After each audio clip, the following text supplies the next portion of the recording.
Hi mga ka-bakers! Kumusta kayo? Ngayon naman ay gagawa tayo ng tuna cluster. Handa na ba kayo? Ang mga kailangan natin ay bread flour to 50 grams, yeast 2 teaspoon, salt 5 grams, sugar 50 grams, itlog 1 piraso, vinegar 2 teaspoon, fresh milk 100 ml at butter na 30 grams. Ilagay na natin ang bread flour at yeast. Sa ating mixer bowl ay ilagay na natin ang fresh milk, asukal, suka, asin, itlog, butter. Atin muna itong haluin para matunaw na ang ating asukal at higit sa lahat ay matunaw na ang ating asin. Pagkatapos ay atin nang ilagay ang bread flour at ating yeast.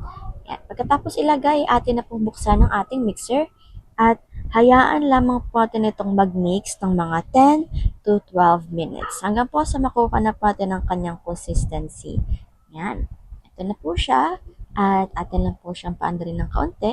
At kapag ganito na po, yung buo na po siya at isa na po siyang dough, atin na po siyang kuhanin. Ilagay na po sa ating lamesa, paglagay po tayo ng kaunting mantika. At atin na po itong imomolde ng bilog. Atin lang po itong papaikot-ikutin gamit po ang ating mga kamay at atin lang po siya i-shape ng pabilog. Ito na po ang kanyang itsura pagkatapos. 300 grams nga po pala ito. Ngayon naman ay tayo na po ay kukuha ng tuna. 90 grams nga po pala ito at cheese po na 20 grams. Ito nga po pala ay tuna flakes. Palaparin na po natin ang ating dough at gagamit nga po tayo dito ng rolling pin. Ayan, atin lang po siyang palaparin ng maayos. At pagkatapos naman po natin itong palaparin, maglalagay na po tayo ng ating tuna. Ayan, atin na po siyang ilagay ng dahan-dahan.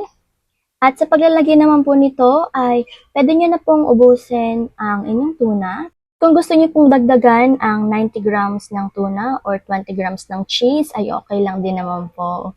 Anyways nga po, pagtapos lagyan ay atin na po itong i-rolyo. I-rolyo lamang po natin ito papasok. At dahan-dahanin lamang po natin. At eto na rin po ang kanyang itsura. At okay na po ito mga ka-bakers para mailagay na po sa ating molde. Ito nga po pala ay molde ng egg pie na meron po makapal na mantika. Maghihiwa po tayo nito ngunit sa ibabaw lamang po. Atin lang po siyang hiwain ng dahan-dahan. At yung very light lamang po mga ka-bakers. Yan. Sa mga nagtatanong po, ang size nga po pala ng molde natin ay 8 by 1 1/2. At ready na po ito para po atin siyang ipahinga. Ang resting time po nito ay mga 60 to 90 minutes. Lagyan lamang po natin ito ng plastic para po hindi po siya mamalat. Pagkatapos po ng 60 to 90 minutes ay maalsa na po ang ating tinapay. Ngayon naman ay maglalagay na po tayo ng egg wash sa taas or egg wash sa ibabaw nito. Atin lang po siyang dahan-dahanin sa paglalagay. Yan. At pagkatapos naman po lagyan ng egg wash, ay maglalagay na po tayo nito ng mayonnaise. Yan. Atin lang po siyang dahan-dahanan. Sobrang ganda na po talaga niya mga ka-bakers. Pagkatapos po nito ay ready na po ito para mailagay na po sa ating oven. Ang oven temperature sa taas ay 170, sa baba ay 190 at ang baking time ay 20 minutes lamang. Pagkatapos po ng 20 minutes ay atin po muna itong hanguin at maglagay po ulit tayo ng mayonnaise at maglagay po tayo ng cheese. Yan. Yung dami naman po ng cheese ay kayo na po ang bahala at quick melt nga po pala ang aming ginamit dito. At syempre pagkatapos po noon ay atin na po siyang ibalik sa ating oven at i-bake po siya ng mga 4 minutes pa.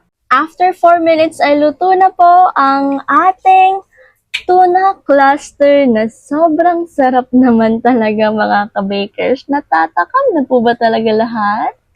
Sobrang the best po talaga nito lalo na po kung ito po ay ating ibebenta. At talaga namang hindi po talaga kayo magsisisi dito dahil napaka-yummy po talaga niya. At saka ako nga po pala yung kumain ng halos isang buo nito mga ka-bakers. Medyo guilty dahil marami po talaga akong nakain. Anyways nga po mga ka-bakers, gawin nyo na rin po ito ha. Eto na po ang ating food for the soul ngayon. Mga awit 118 verse 14 to 15. Si Yahweh ang lakas ko at kapangyarihan, siya ang sa akin nagdulot ng kaligtasan. Dinggin ang masayang sigawan sa tolda ng mga hinirang, Si Yahweh ay siyang lakas na patnubay. Amen mga ka-bakers. Purihin natin ang ating Panginoon magpakailanpaman.